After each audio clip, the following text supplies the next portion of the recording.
Guido Veneziano è al vostro fianco per accompagnarvi per Venezia. Indicazioni per ottimizzare il vostro tempo in città, suggerimenti pratici per non perdere la bussola o per scansare le trappole che una città strana e complessa come Venezia potrebbe riservarvi. Nel secondo episodio, quello in cui vi ho raccontato del vostro possibile arrivo al Tronchetto e sul suo parcheggio, avevo citato un servizio di navigazione per il trasporto di automobili e mezzi in generale di locomozione, comprese le biciclette, che è il Ferryboat, la linea 17 del servizio dei trasporti pubblici di navigazione, con cui si può raggiungere senza alcuna fermata intermedia e in modo perciò molto semplice e comodo il Lido di Venezia. Infatti il Ferryboat è un mezzo che si può prendere anche senza alcun automezzo al seguito, come semplici pedoni voglio dire, al costo di una corsa semplice di navigazione. Anche in questo caso, per la scelta tra le tipologie di biglietti, potete riascoltare le mie indicazioni all'episodio numero 2. Il servizio di navigazione del Ferryboat parte proprio dal Tronchetto e per arrivare all'imbarcadero, una volta giunti al Tronchetto, anche con il People Mover o con un vaporetto, la linea 2, potete tenere alle vostre spalle l'acqua e andare verso la vostra sinistra. Si tratta di alcune centinaia di metri che potete fare facilmente fino a quando troverete la fermata del Ferryboat. Le corse sono presenti tutta la giornata, dal mattino all'alba alla sera tardi. È consigliabile guardare gli orari dall'app del servizio pubblico AVM Venezia, di cui ho già parlato negli episodi precedenti. In tutti i casi, in linea generale, c'è una corsa ogni 50 minuti circa. Questo giro particolare che sto per consigliarvi è indicato per chi vuole trascorrere una bella giornata tra Lido e Venezia, e cioè tra cielo, acqua e terra, ed è indicato quando ci sia una bella giornata di sole. La traversata con il Ferryboat vi permetterà di godere di un panorama bellissimo, proprio quello che accoglieva i turisti delle grandi navi da crociera quando era loro permesso entrare dal bacino di San Marco. Ora non lo possono più fare per disposizione di legge, anche per salvaguardare Venezia da possibili incidenti. Facendo la traversata si vedrà scorrere davanti ai propri occhi tutta la Venezia storica. Il consiglio che mi sento di dare è quello di partire la mattina, imbarcarsi nel Ferryboat con una corsa intorno alle 9 per scendere al Lido San Nicolò. Una volta saliti sul Ferryboat potete prendere posto all'esterno, al piano superiore, così da poter vedere durante il tragitto tutta Venezia. Passerete prima nel canale della Giudecca e potrete ammirare alla vostra sinistra le zattere con la chiesa dei Gesuati e poi i magazzini del sale per arrivare alla punta della dogana, e cioè a Santa Maria della Salute, mentre potrete vedere sulla destra prima il Mulino Stucchi, che un recente restauro ha trasformato in un hotel di lusso, poi tutta l'isola della Giudecca con le sue chiese affacciate sull'acqua, la più famosa delle quali è la Basilica del Redentore, e poi giungerete in bacino di San Marco. Proprio San Marco, con la sua piazza e il suo campanile e la magnificenza del Palazzo Ducale, si mostrerà bellissimo al vostro sguardo. Alla vostra sinistra potrete poi ammirare tutta la riva degli Schiavoni, i ponti, le facciate degli hotel e delle case, fino a giungere ai giardini della Biennale e alla punta estrema di Venezia con il verde di Sant'Elena, dove è posizionato anche il vecchio stadio da calcio. Alla vostra destra, invece, a partire da San Giorgio, potete vedere altre isole, come quella che ospitava l'ospedale psichiatrico maschile e che, dopo un restauro, è diventato un centro culturale internazionale, che è l'isola di San Servolo. E poi, più avanti, potete notare, verso il Lido, anche l'isola di San Lazzaro degli Armeni. Il Ferryboat, a questo punto, girerà verso sinistra, perché dovrà andare ad attaccare a San Nicolò verso est. Il percorso è un'esperienza bellissima, che vale certamente la pena fare e che dura una quarantina di minuti in tutto. Una volta scesi dal ferryboat, potete prendere la via proprio di fronte all'imbarcadero, via Giannantonio Selva. Dopo averne percorso alcune decine di metri, sulla sinistra trovate dei servizi igienici gestiti dal servizio dei trasporti pubblici e dal ferryboat stesso. Se percorrerete tutta la via Selva, nel giro di 200 metri circa sarete dalla parte del mare, che potrete già scorgere di fronte a voi. Siete in piazzale Ravà e se girando a sinistra prendete via Klinger, dopo altri 200 metri circa, mediante una stradina sterrata, potete accedere alla spiaggia libera di San Nicolò.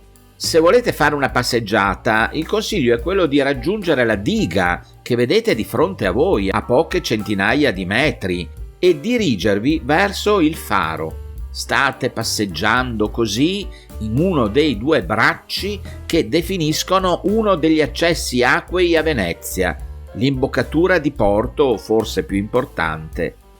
L'altro braccio, l'altra diga, cioè che vedete correre parallelamente a quella dove siete voi, è la diga di Punta Sabbioni. Si tratta di terraferma, cioè del litorale del Cavallino, dove corrono alcune spiagge anche molto famose, come quella di Jesolo, a solo una trentina di chilometri. Dove siete voi è spiaggia libera e non troverete durante il percorso in diga alcun punto di ristoro, alcun bar o servizio igienico. Per fare uno spuntino e rifocillarsi, se non vi siete organizzati con pranzo al sacco, potete decidere di fermarvi in uno dei ristoranti o in uno dei chioschi che avete incontrato prima di giungere alla spiaggia, in piazzale Ravà. Attenzione, perché i chioschi sono aperti solo tra maggio e settembre. Passata dunque la mattinata con questa bella passeggiata al mare, possiamo completare la giornata con una visita presso alcuni bei giardini, nei quali potremo rinfrescarci e ripararci dalla calura, se è una giornata di sole, sederci su qualche panchina senza perdere contatto con la Venezia storica. Se ci siamo fermati a mangiare qualcosa nei chioschi che ho indicato, nei pressi ci dovrebbe essere la fermata di un autobus, la lettera A, che vi porterà con un viaggio di poco più di 5 minuti a Piazzale di Santa Maria Elisabetta, dove si trovano i terminal di molte linee di navigazione che ci potranno ricondurre nella Venezia storica. Una volta a Santa Maria Elisabetta, il mio consiglio è quello di servirsi della linea 1 di navigazione. Guardando Venezia, l'imbarcadero è l'ultimo alla vostra sinistra e scendere poi alla prima fermata, Sant'Elena. Con calma potremo iniziare la nostra passeggiata in direzione San Marco, e cioè costeggiando semplicemente la riva. Dopo Sant'Elena, dove c'è un piccolo polmone verde dotato di panchine, di giochi per bambini, incontreremo i giardini della Biennale. Anche lì potremo fermarci, riposarci un po' o prendere un caffè nei vicini bar. Riprendendo il nostro percorso verso San Marco, subito dopo i giardini della Biennale troviamo ancora i giardini napoleonici e possiamo abbandonare per un breve periodo la riva per attraversare un viale alberato lungo circa 180 metri che costituisce un percorso di raccordo con via Garibaldi. Alla fine di questo viale alberato c'è il monumento a Giuseppe Garibaldi, che fu eretto nel 1887 dallo scultore Augusto Benvenuti. Subito dopo il monumento uscirete in via Garibaldi e potrete ricongiungervi con la riva che avevate lasciato poco prima svoltando verso sinistra. Siete in una via caratteristica della Venezia minore, via Garibaldi, aperta alla cittadinanza nel 1807, quando si demolirono case e varie chiese con annessi conventi. Nel 1866, dopo l'entrata delle truppe garibaldine a Venezia, la via venne dedicata a Giuseppe Garibaldi, al quale fu poi innalzato il monumento di cui si è detto poco fa. La strada prese il nome attuale di Via, unico esempio a Venezia, e rappresenta così un'eccezione nella toponomastica stradale veneziana, perché a Venezia non ci sono vie, ci sono campi, rii, fondamenta, sottoportici. Ritornando in riva, la riva dei Sette Martiri, così si chiama, passerete il Museo Navale e la zona dell'Arsenale, su cui dedicherò un episodio apposito. Passerete la Chiesa della Pietà, il Ponte della Paglia, da dove potete vedere il Ponte dei Sospiri. Man mano che vi avvicinerete a San Marco, probabilmente la folla aumenterà e sarà più difficoltoso camminare. Lasciate pure la piazzetta San Marco sulla vostra destra, quella dove sorgono, per intenderci, le due colonne, e continuate ancora dritti in riva per altri 100 metri. Sulla vostra destra potrete entrare, come luogo finale di questo bel giro, nei Giardini Reali, dove potrete sedervi a riposare in una delle panchine a disposizione del pubblico.